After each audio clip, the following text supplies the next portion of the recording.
Good morning and happy Friday. It's the best thing about Money Talks webinars. They're always on Friday mornings.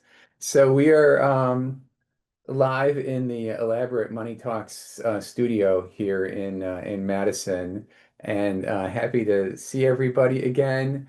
We've got a really good webinar today for a change. We're going to talk about we're kind of revisiting all the issues related to the tax levy, which automatically kind of backs into state budget as well. So let's just jump right in. I'm going to introduce our talented panel today. So first, I have to say that Brian Adesso, the longtime co-host of Money Talks, is not with us this morning. Um, he is involved in a really ugly contract dispute with Money Talks management. He's holding out for more money again. I haven't talked to him directly, but his publicist issued a statement saying that he was going to be unavailable to us. There's rumors that he wants to start his own webinar called Brian Talks.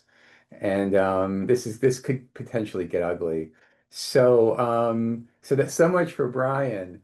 But I am happy to introduce WASBO Treasurer Extraordinaire, Andy Weiland. Hey, Andy. Andy, you're on mute. Well, that's the way to start it. Yeah, Good morning, Mike. How are you? I'm good, thank you. It's Friday. I'm always good on Friday. And um, also, we are pleased to announce that because we're doing a lot of file sharing today and a lot of estimates of data that will be released soon, we invited back Pete Grender, who is the lead number cruncher over at Verona School District, and he's also, as you may know, Pete the Predictor, the Zoltar of WASBO, acclaimed by the crowned heads of Europe for his ability to see the future. So welcome back, Pete. Thank you, Mike. It's a pleasure to be here. Well, thank you for letting us share some of your insights into the overall state budget situation. So yeah, we're going to do property values, which won't come out for a little while yet. Equalization aid, which won't come out to the 15th. School levy tax credits, the voucher stuff, and all of that, of course, ultimately weighs on the levy decisions that the boards will be making, I guess, between October 15th and November 1st. So again, thanks for joining us. So this cartoon, I love this cartoon because, yeah, it's property taxes. So property taxes, of course, are not popular, as we all know. And there's some reasons for that. They compare it to the sales tax, which you pay constantly in dribs and drabs, you kind of don't notice it. If somebody would ask me how much did I spend how much did I pay in sales tax in 2024, I'd have no idea. But if you ask me what my property tax bill is, I can pretty much tell you, right? So it comes in one big lump sum, which is trouble. It shows up just before the holiday season, which is, people are already feeling the stress and maxing out their credit cards. And there's all these combined taxing authorities lumped onto one bill, right? School district, municipality, technical college, and so on. And there's one other factor that I think gets people mad about the property tax, which is it's really hard to get around the property tax. We know a lot of folks who are geniuses at getting around income tax. They form an LLC, et cetera, right? They're able to write things off, business expense, et cetera. But the property tax, if you've got a big old house, you're going to have to pay your property taxes. And I think that combination just makes this sort of a touchy subject, with our citizens. So it's something you have to manage carefully. But that is an old story that's been going on for decades. So here's our usual disclaimer. We are neither lobbyists nor colleagues. But speaking of lobbyists, Ann Chapman is with us. Ann doesn't have her microphone on, but she promised to jump on and correct whatever I say that is in error. So good morning, Ann. Sorry about Morning, everybody. that. All right. I apologize. I should have introduced you on the previous screen. So yeah, you've all, if you're familiar, we just a bunch of folks have been doing this work for a while, and we come on here and give you our best thinking. You're going to see a lot of preview data today from Pete, kind of a sneak preview. But remember, obviously, you've got to replace that with the actual DPI data when it becomes available. I would add here that it is part of WASBO's mission to advocate for funding for public schools in Wisconsin. So we stay in that lane, but we are not partisan. We don't talk about red and blue and Democrats and Republicans and so on. We talk about school funding. So with that, let's dive in. So I put this slide together, and it's meant to be sort of an overview of everything that's in the gumbo this year. And we've been going around to regional meetings, and what you realize is that there's really no one story. There's the state budget story, but how it plays out in individual districts is really ranges all over the place. So in some cases, you've got levy increase factors to worry about. In some cases, they're largely offset by decreasing factors. So I thought we'd just try to walk through these. And again, depending on where you are, this either is or is not a big deal. The one thing that's universal is the $325 per pupil increase happened through that Frankenstein veto, the 400-year veto from the governor. It was upheld by the Wisconsin State Supreme Court, so it's not going away for another 399 years. So you can count on some things, right? But that increase in the revenue limit, which by the way, isn't even an inflationary increase, so it's not like it was a big windfall. At least it was something though. That happened, and it happened without a corresponding increase in equalization aid. So that is universal.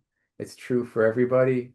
And in many cases, that would tend to drive up the tax levy.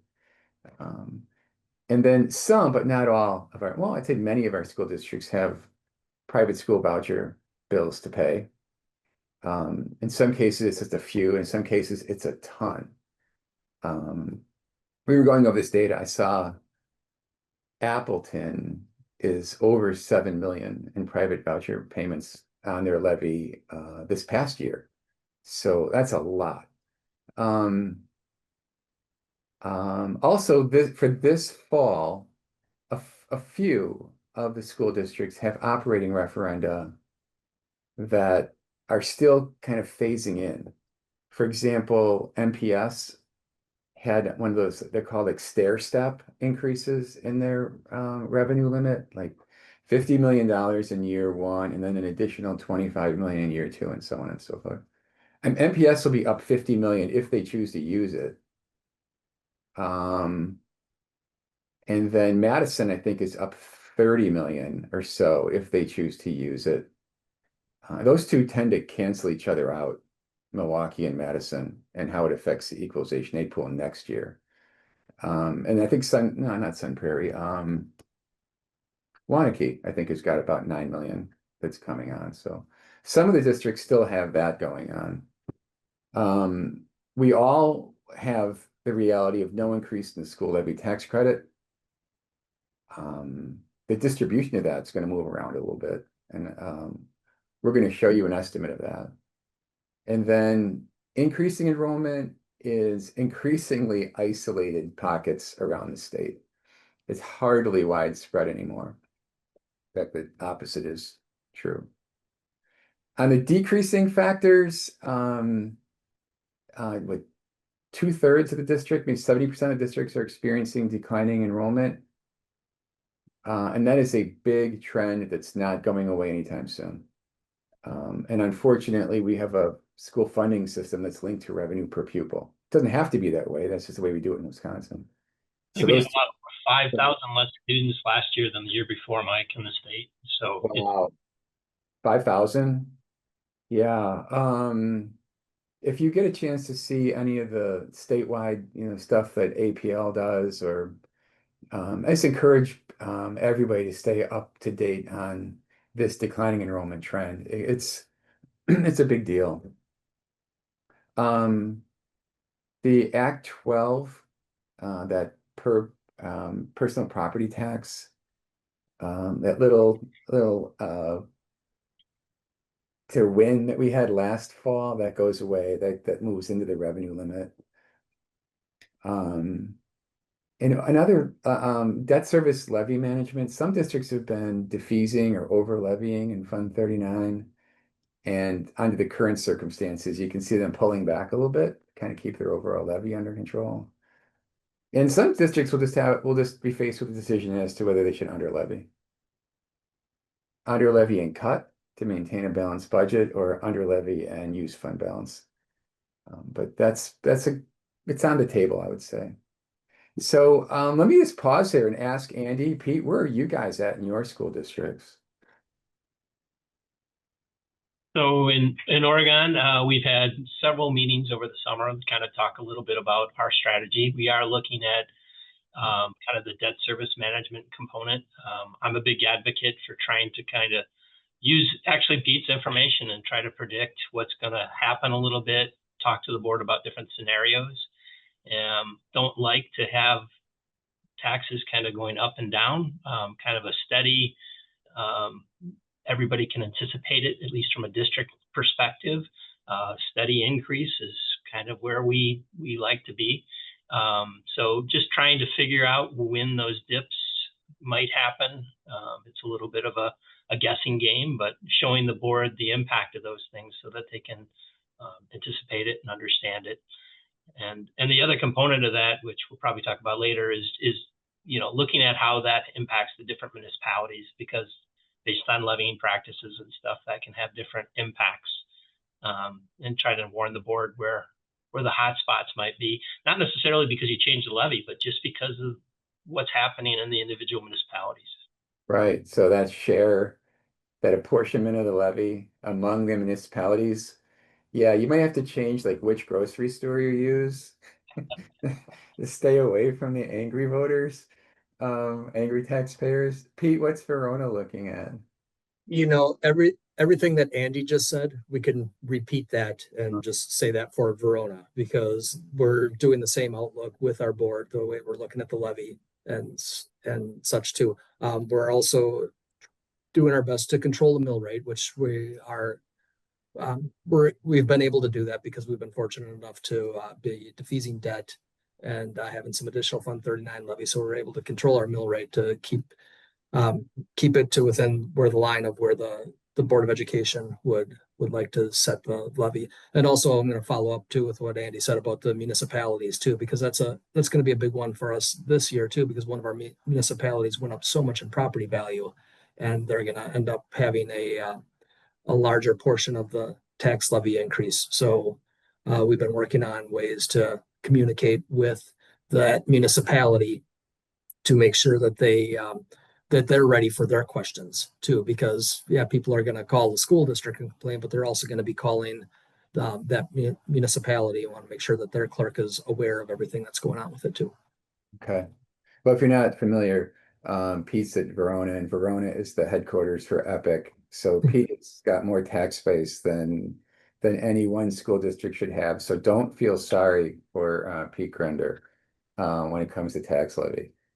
Okay, let's dive in and start looking at the underlying components that we're all going to be tracking over the next few weeks. So we got a sneak preview of this in August. The Department of Revenue reported a little over 8% increase in the statewide equalized property values, but that data was sorted by municipality, right?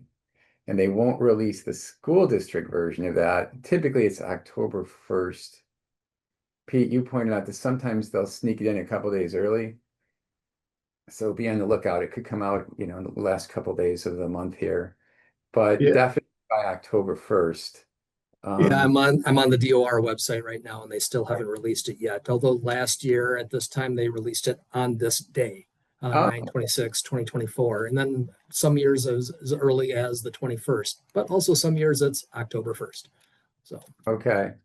So I used to have a school board member who would do that to me. He'd be, on the information websites at 8:01 in the morning and then calling me about it. Um, so because we know which municipalities are in which districts and in which proportions, we can get a pretty good estimate, right, of what it's going to look like. It's not perfect, but it's pretty good. So Pete's been kind enough to let us share this one.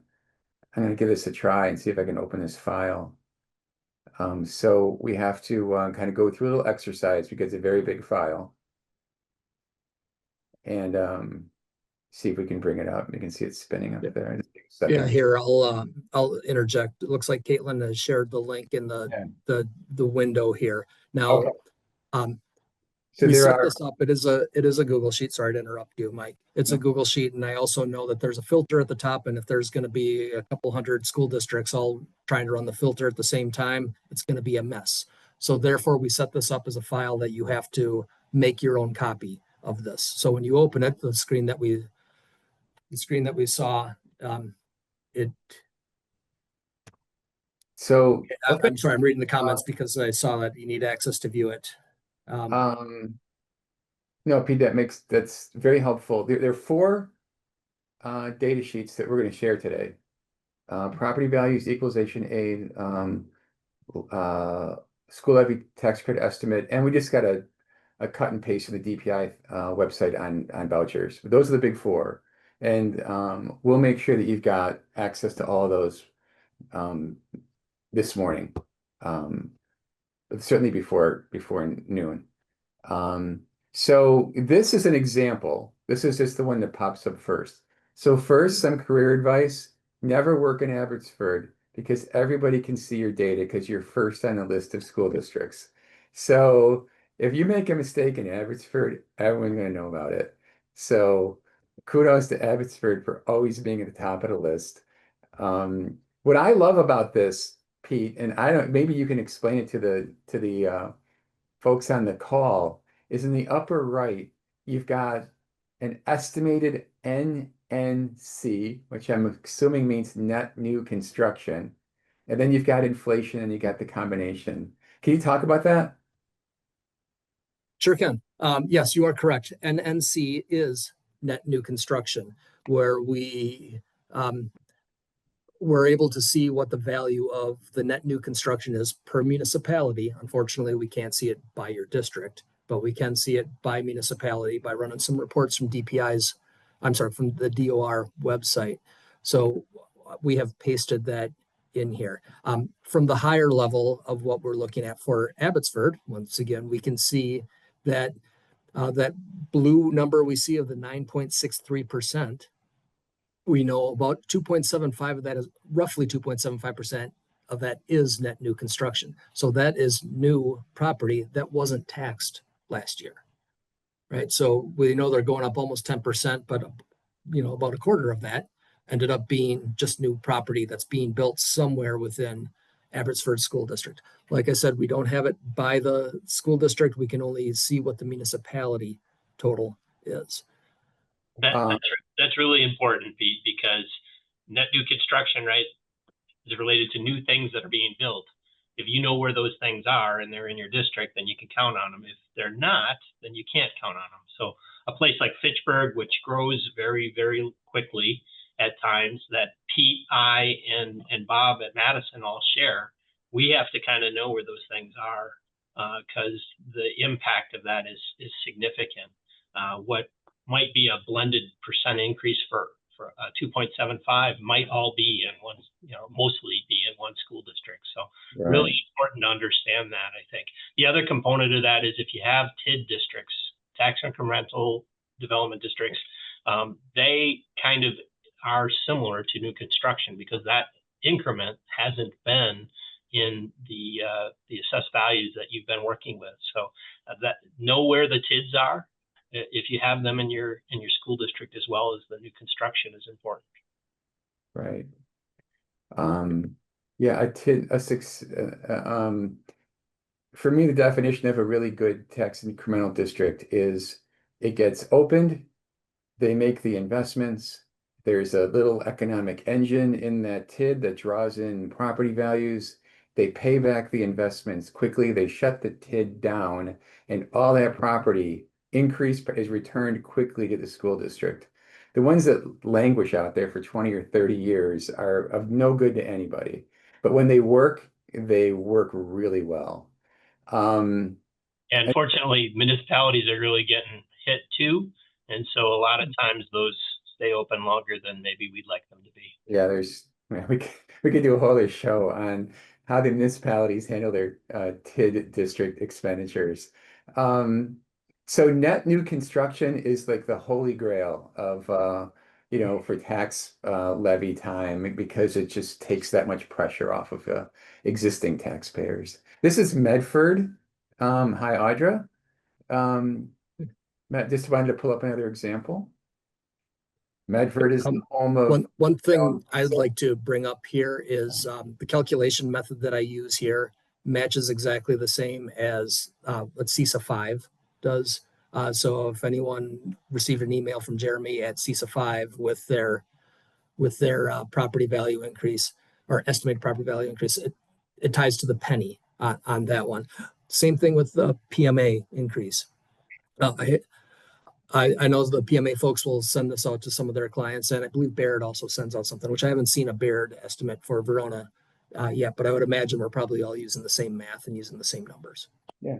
So we'll make this link available. You can get a sneak preview. Again, the official data should come out October 1st.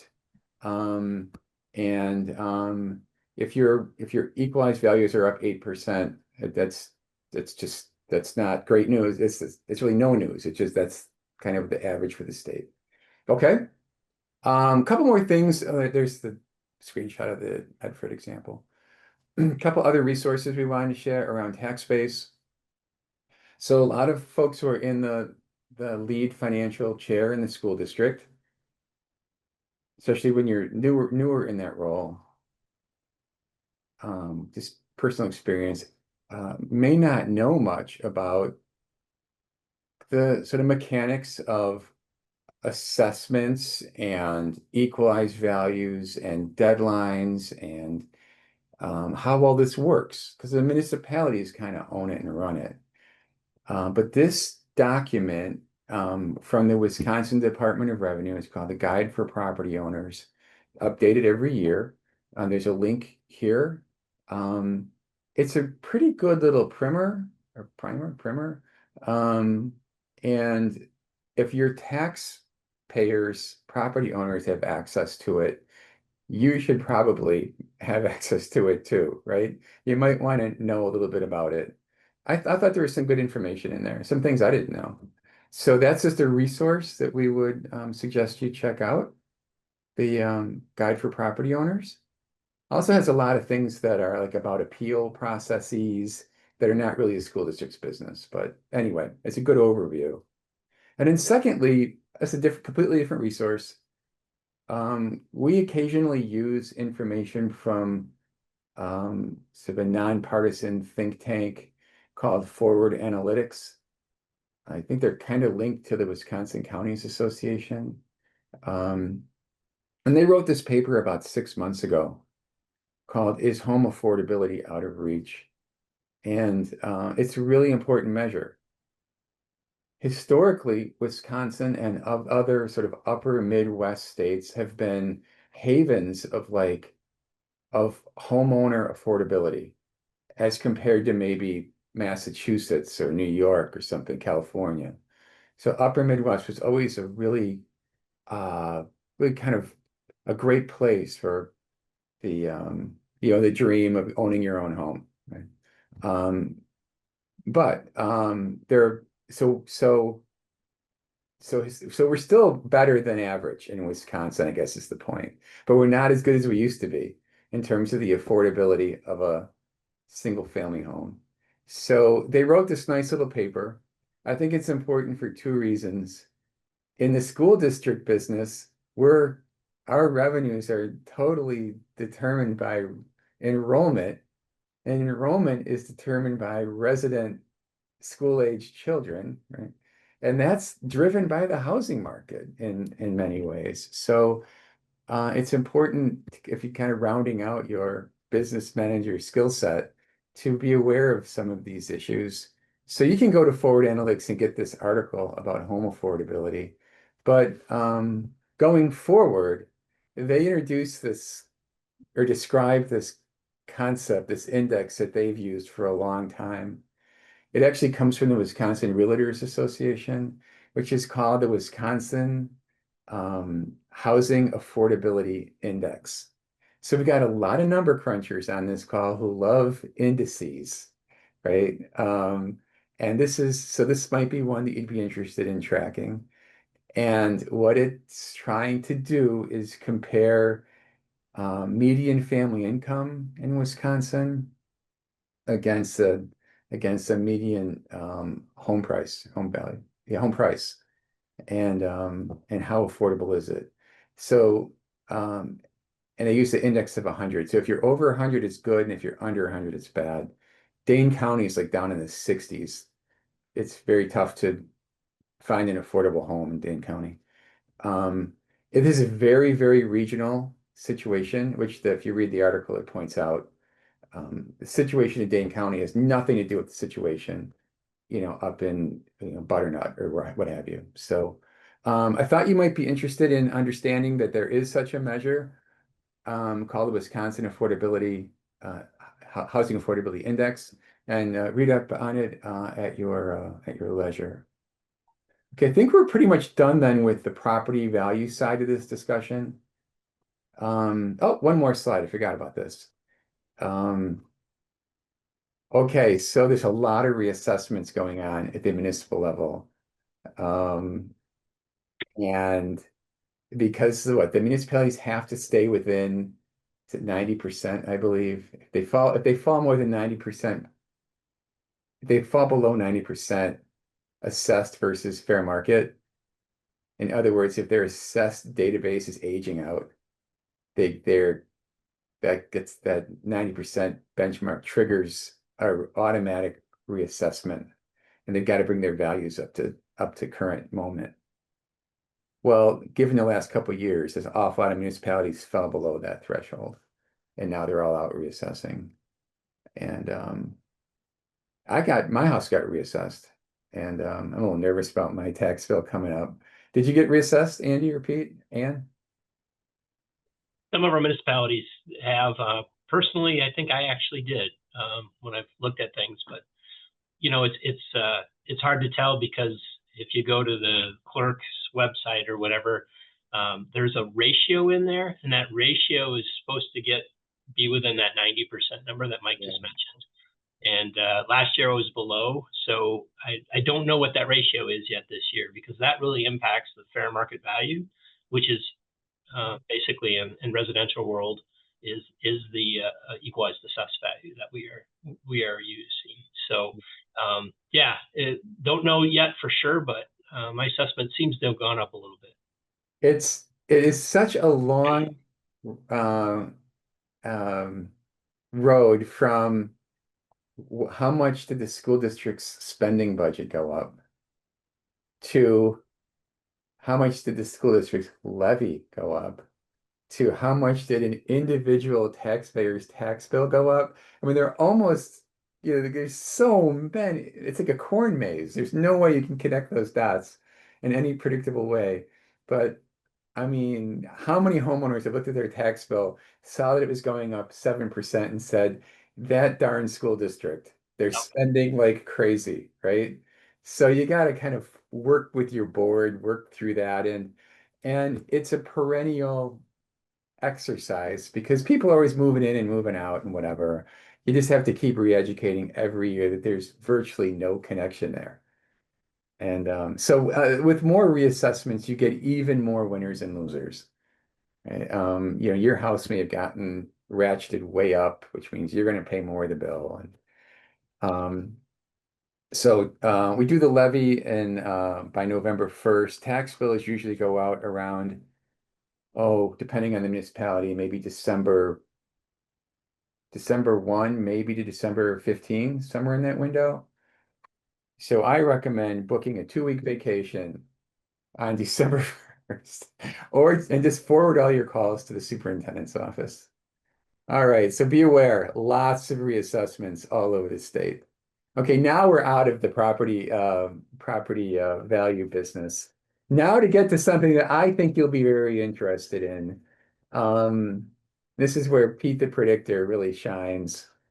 We're all living off of the July 1 estimate of equalization aid, which of course is based on budgeted data from the 24-25 school year, not actual spending.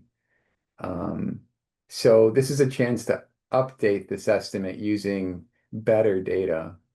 I do have to have to say this is kind of a black eye. Um, as of 2 weeks ago, there were 40 to 50 Wisconsin school districts that did not have their aid certification data into DPI. So we've got to do better on that. And it's how do I say that? We can't bark at DPI about being busy and unavailable if DPI is busy chasing our school districts to get the data that should have been in on time. So you got to cut the department a break on that. Um, so so we don't know that we've got everybody's data in. And so there's a little bit of a caveat there. But we do have a much more advanced picture of actual spend. And I'm gonna click on this link, and then I'm gonna turn it over to Pete and see if you could kind of walk us through Or, what all we've right. got. Yeah. Thanks, Mike. And yeah, I'll definitely reiterate the fact that we didn't have all of the school districts' final data in here. We'll have the data from the last time they had pushed, right? And it also, even if they had pushed that morning, some of the data might be wrong because if they still had some large validation errors out there, or if not everything was being pushed into DPI, that's going to cause some variances here also. But basically what we have here is I took the new shared cost data. So Matt Beyer sends me a pretty large file that has everyone's shared cost data in here, and I turn it into aid calculation because we can use the July 1st aid estimate and use a lot of the data from there along with the new shared cost data. Like Mike was saying, we were using the budget data on July 1st. In this case, we can use what people have actually submitted to DPI. And I plug that into my aid calculator that I built, and I try to keep the whole aid pot roughly the same because, as we know, we didn't change it all. So I have to adjust the secondary guarantee on that to make sure that we don't have too much aid being paid out. And that is what you end up seeing here is my very, very, very preliminary results. So obviously this data is going to change many times, and it's probably changed many times since then, since this was sent to me. As Mike had said, it was a couple of weeks ago that there were still a bunch of districts that hadn't turned stuff in. That's what this data is from that time frame too. This came out in September 8th or 9th, I think. So it is a little bit dated. So when I see Matt this week, I'm going to ask him for some updated. I'm sorry, when I see Matt next week up at the conference, I'm going to ask him for some updated data. But unfortunately, there won't be a money talks till after October 15th. So everyone will have already seen the DPI data. Right. But I've always been pretty wary of the July 1 aid estimate. So I think this has the benefit of at least being based on mostly shared cost. And it gives you at least a preview, at least a range of where you're going to end up. So I so obviously this is valuable. Of course, you're going to tear it up and throw it out on October 15th, but at least it gives you a sense that the July 1 aid estimate was actually pretty close for you, or maybe not. And so it's a good heads up for everybody, right? So this file will be available. Thank you, Pete, for putting this together. Super valuable. This is a screenshot of the actual file. And I just wanted to make sure, Pete, you had a chance to walk people through the calculation. Certainly. Okay. Thanks for labeling it so well, Mike, too. So it's going to be easier for me to come out and say column A, column B, and so on and so forth. Yeah, it's very advanced work. I know the alphabet pretty well. Yeah. I've Um, got to well, start, as we see, column A is the aid that you received last year, so right? just a little over a year ago, and column B is where I think the aid is going to land. That's your key number. That's your number, right? That's the new. That's the one That you zero in on. that is the new number. That is my new aid estimate based off of the shared cost data that I threw into my aid calculator, and with every other variable in the state out there. Um, So column C and D, you can see how much your district has changed from 1 year ago. So it's Yeah. pretty straightforward that way. Column E and F might be a little bit more confusing because column E shows what the July 1st aid estimate was. So you can use this file to see, okay, how close were we on July 1st compared to what the new aid estimate is going to be. And that's what column F will do. Like, for example, Abbotsford. The July 1st aid estimate had them with $9.6 million, but my file is showing them with only $9.2 million of aid. So therefore, they have a $392,000 loss in aid, or I'm sorry, estimated loss in aid. Right. A loss from July 1, but I mean overall they're still up significantly, right? In Abbotsford, Correct. 1.1 million. Again, Correct. Because like column E and column F are something that you can just probably yeah, pretty much throw out anyway, too, because column E will never go into your ledger for next year or into your aid yeah, amount. And well, of course, column B is going to change too once we start getting more data out there. right. So so the so just picking on Abbotsford, it's still good news in terms of overall equalization aid is going to be up 1.14 million. It's just not in this prediction model, not going to be up quite as much as was predicted back on July 1, but still up significantly. Correct. Um, I can almost hear everybody from Abbotsford clicking off this webinar and cranking up their files right now. So, all right. So it's important that you know how to read this data. Pete's new information is column B as in boy, and that's where we want you to focus. Again, it's an indicator. You know we can't guarantee its accuracy. We don't have totally accurate data underlying it, but it's a good sense of direction, right? So Pete, thanks for putting that together. You are welcome. And I see someone asked for a link, so I'm posting a link right now. Yep. Uh, Caitlin probably already did a Yes. few minutes ago, but hopefully this one will work for you also. Yeah. Thank you. Um, okay. So yeah, and if you're not on the chat, jump in. That's you can learn a little bit from listening to us, but you can learn a lot more by listening to all your colleagues going back and forth on the chat. So some notes. The first one I've already mentioned.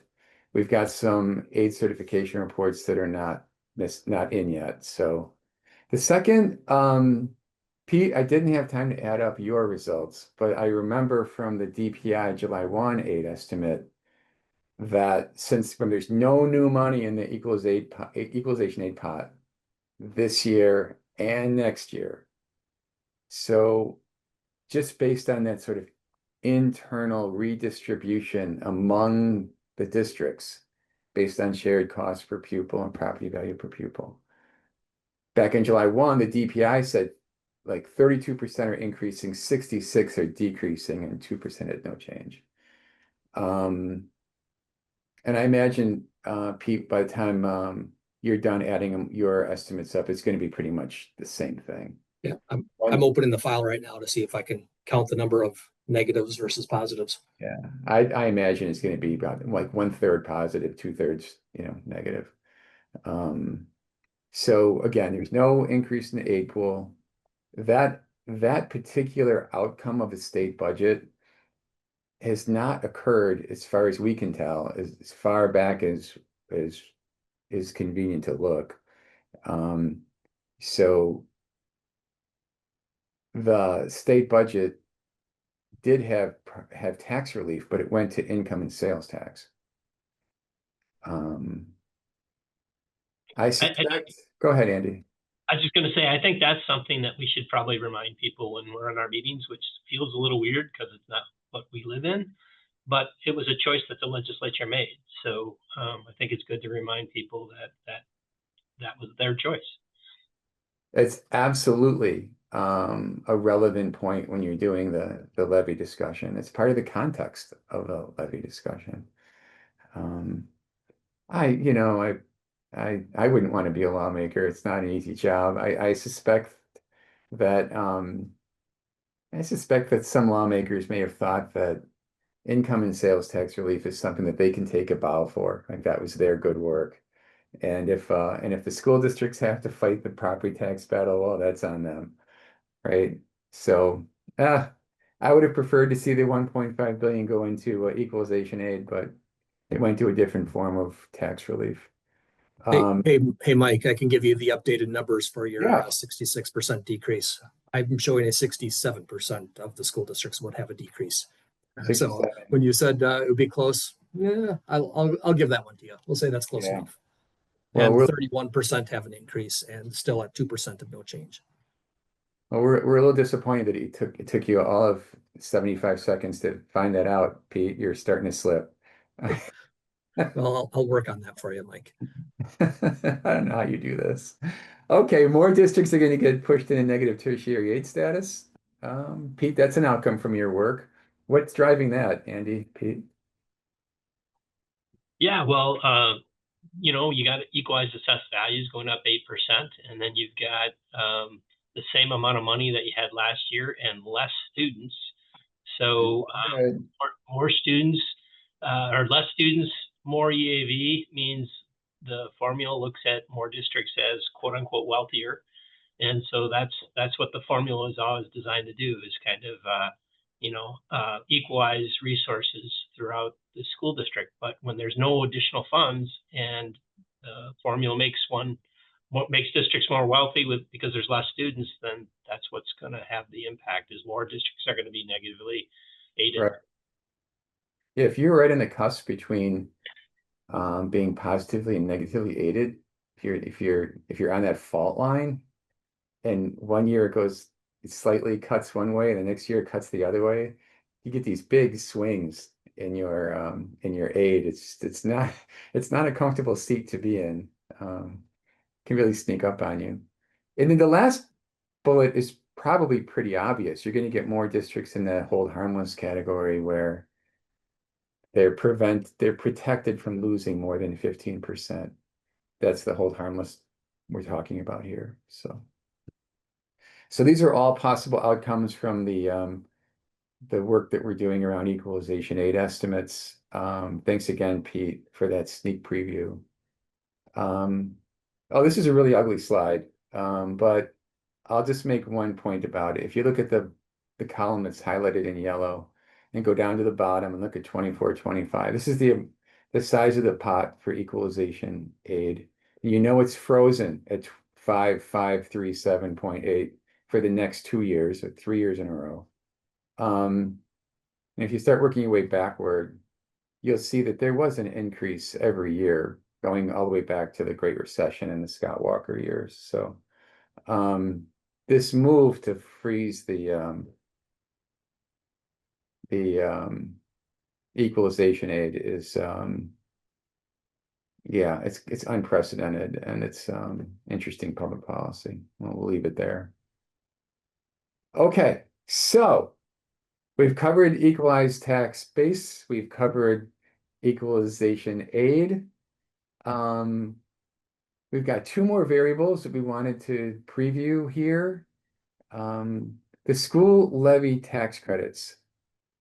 This used to be really sort of arcane. No one paid too much attention to it. But then in I think, and maybe correct me if I'm wrong, I think the 23-25 state budget, where a lot of money was pushed into this program, school levy tax credits. Yeah, I think more than equalization aid or Yeah, yeah. that's right. That's right. I remember hearing that. So, and again, it's part of the context of the levy.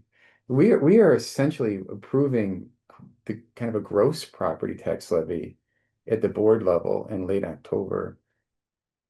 And then these credits are applied, and the taxpayer gets the net, amount.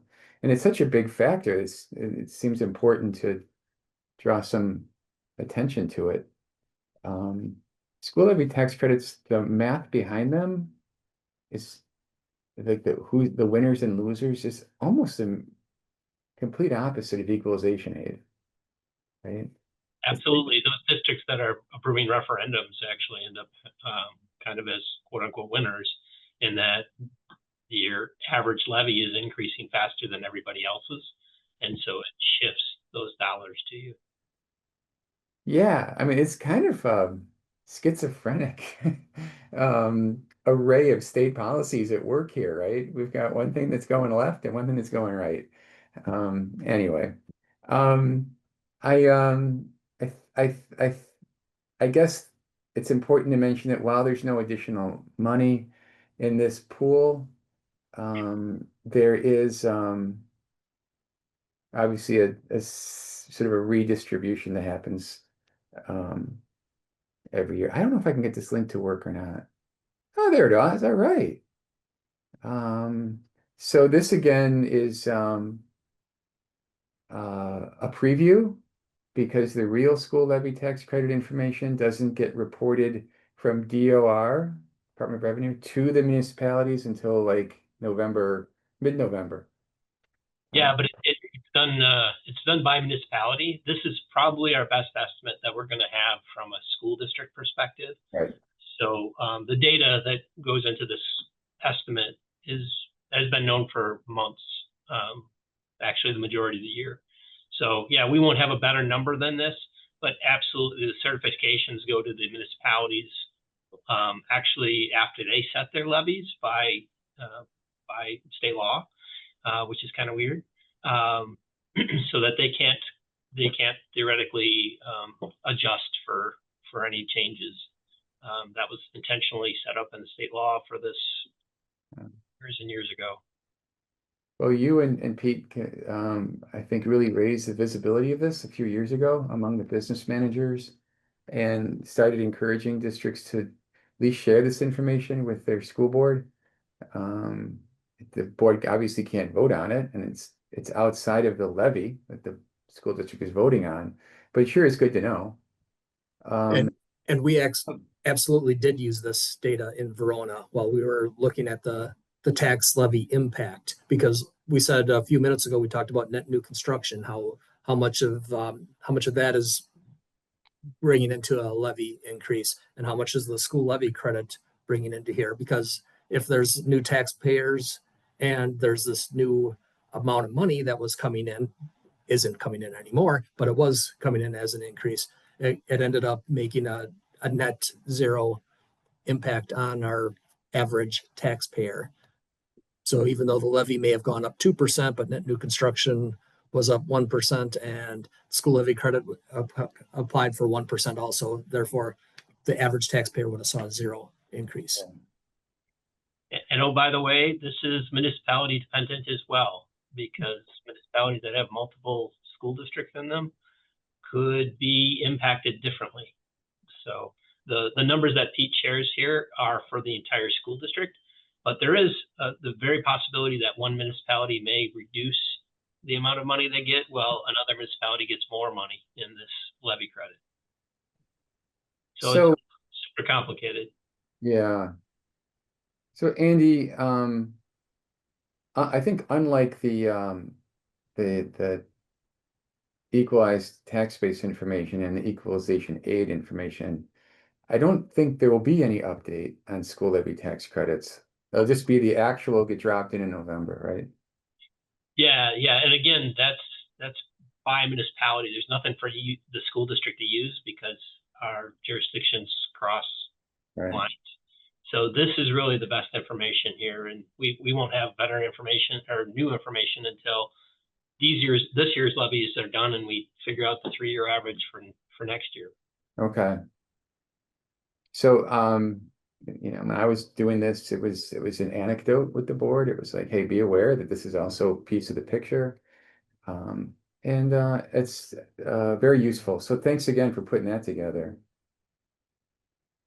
Okay, and then I think the last piece of this, really focusing on impacts on your levy, would be the private school voucher program.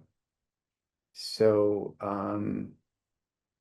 I think that as talented as Pete the Predictor is, he can't, nor can anybody else know what the actual counts of voucher kits are right now, right? So the districts are guessing, right? And if you guess wrong, you know, at $12,000 a pop, that can really move your numbers, right? So um, DPI has a lot of good information about the impact of the private voucher schools by school district, but the only information we have out there is last year's actuals. Right? Well, what I did was I took the last 4 or 5 years, right, and put that on a plot. And Mhm. believe it or not, it's like a straight line. Uh, so might be a good way to kind of predict what this year's impact's going to be. Right? This is just not one of those items that you can cut and paste from 24, 25 to 25, 26, because you can really get burned on it. Much like open enrollment out. You just assume it's going to be the same number, and then it's not. And it's like, oh man, that's ugly. So I don't know if this link is going to work. Caitlin, do you want to try to bring this up? Or I'm going to give it a try, but I don't think this link is going to work. Yeah, I didn't think so. I put the link in the chat though, if people want to pull it up themselves. Oh, okay. Um, awesome. Thank you. Okay, so here we are. I assume everyone has been out here at one time or another. See again, there's Abbotsford. It's like Abbotsford gets pulled up on stage all the time. Um, and so you can see, right, the K8, the 912, and over there on the far right, if you scroll down just a little bit, you'll start to see some. Look at Appleton. Um, this is last year's number. This number could easily go over 8 million, right, this year. Um, that's added up. Holly had put in the comments, I think she was budgeting 9 million for it. It was one of the Yeah. first comments that had popped in. And those are, again, overwhelmingly kids who were never in the public schools, who were in the private school pipeline anyway. I mean, as a matter of public policy, what we've accomplished here is instead of private school kids going to school on their parents paying their tuition, they go now for, on public payment. That's the public policy that we have accomplished, which is great for a very small number of people. But in terms of education reform, not likely to move the needle. So, so I guess if you're a business manager or if you're the person responsible for the revenue limit calculation, this is one of those ones where you open up the pre-populated revenue limit worksheet on October 15th and kind of hold your breath, right? Is that where you first see it? Yep. Yeah, that's when we first see the final number on it. Yeah. Yeah, we had the fall conference one year right over the October 15th date. And I was wondering why I was presenting to so many empty chairs. It was like because everybody was out in the hallway running these numbers, and it's like it's an important day in the holy calendar for WASBO. I would add one important note on this, Mike, too, is when October 15th rolls out and you do see that number on the revenue limit worksheet, yes, you are going to be able to levy for it, but you also need to be prepared that you are going to have that expense. Oh yeah. Later in the year. In June, DPI does an aid deduction from you, so you're going to end up having to expend that. So if you're using Appleton as the example, of course, Holly already knows this, but if she went up another $1.5 million of possible revenue there, she's also hopefully budgeting the extra $1.5 million of expense, which of course she does. Yep. Holly Yes, is we do. Thanks, Holly. Holly knows what she's doing. But yeah, this is a matcher, right? Revenue has to equal expenditures on this one. Debit equals credit on this one. So okay. Can I take back the screen share? Did I do that right? Yep. You just have to reshare. Okay. Hopefully I can get back to my PowerPoint. Yeah, there we are. So that's yeah, as a plug for the fall conference and for future conferences, keeping an eye on the public policy aspects and the financial aspects of the private school voucher program is a really, really big deal. It's not unique to Wisconsin. It's Florida, Arizona. It's such an expensive proposition that yeah, it just requires a lot of scrutiny. Okay, so here are the key dates. You should probably have already committed these to memory. Um, October 1st is when the Department of Revenue must publish the equalized values for school districts. Again, they might beat that deadline. October 15th is the day that we get our equalization aid estimates from DPI and an updated pre-populated revenue limit worksheet. November 1st is the last date to adopt an original budget and adopt a levy. It's called an original budget because the way it's designed in statute is many of you have a preliminary budget, and the preliminary budget just gets thrown away like an old newspaper. And the budget you adopt here is called your original budget. Once you've got an original budget, then it requires a supermajority of your board to amend it. And then finally, November 10th is the last date to certify to the municipalities. Yeah, don't forget to do that one, right? You're going to want to make sure those things go out in the mail. And there's a DPI reporting deadline too in the middle of there, isn't there? If you have to go on DPI and report your levies, it's usually like before the 10th. I'm not sure what the date is. It's somewhere between the 5th and the 10th usually. So apologize we didn't have that date. If anybody knows that date, just throw it in the chat. We appreciate that. Okay. And then I guess oh, well, maybe just one or two veteran comments here. The October 15th pre-populated revenue limit worksheet has been known to get updated like on the 16th or the 17th or the 18th, like a correction. Maybe it was a correction on the enrollment side, right? Maybe it's a correction to your voucher enrollment number. It's certainly you're looking at it on the 15th, but before you lock in your presentation and your board motions, strongly encourage that you look at it a second or a third time. Andy, I assume you do that. Yep, absolutely. I always like checking it, kind of obsessively there for a while. So yeah, it's really important. You'd hate to under levy or over levy just because, you're working off old data. So just give it that last check. It can change. And I guess a shout out to all of our friends over at the department. They're going to be busy getting all this information ready for us. So there you go.